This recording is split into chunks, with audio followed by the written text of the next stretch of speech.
Well, we got one conference game behind us now, and it'd be nice if we didn't have overtimes because we'd have a point on the road. We came back from a goal down at halftime and got back into it, got to overtime, and then we got beat on a really good goal. So credit to the SIU-E, but it hurts to go there and work that hard and end up coming back with nothing out of it. So we're pretty hungry, very hungry this week, especially with Bradley coming up. They're a very well-known opponent. Played them twice last year, back-to-back, and tied, and then beat them in the playoffs.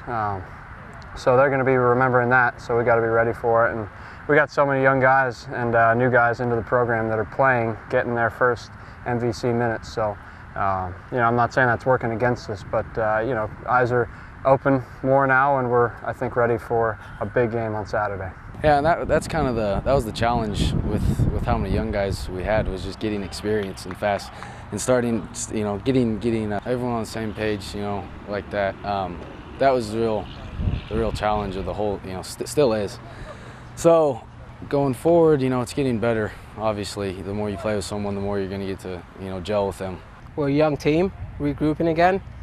Our back line is very young, midfield is very young. So with that said, it's just more of a competitive nature, It's who wants it more when it comes to set pieces. At SIU-E, it's kind of been the same story, we haven't really been manned up well, and we ended up losing in overtime. We match up, we win the game. So against Bradley, especially with a team that's so direct, it's going to be big boys getting the ball long, trying to get that scrap goal, and we just got to be tighter. In the MVC, there's 7 teams, 6 teams qualify. We lost the first game.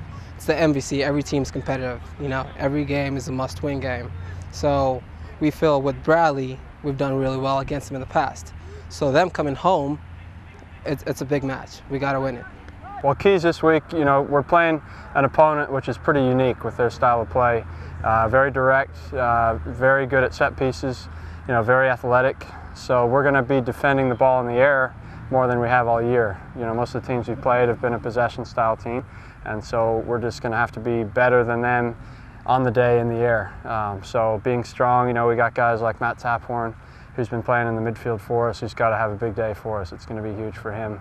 In the attack, obviously Logan and Wes have been getting the points for us, but getting contributions from seniors like Jaden Hoth, David Ngwenya, Connor Bowen, those guys have the experience against teams like Bradley. I'm expecting a lot out of those guys, on Saturday.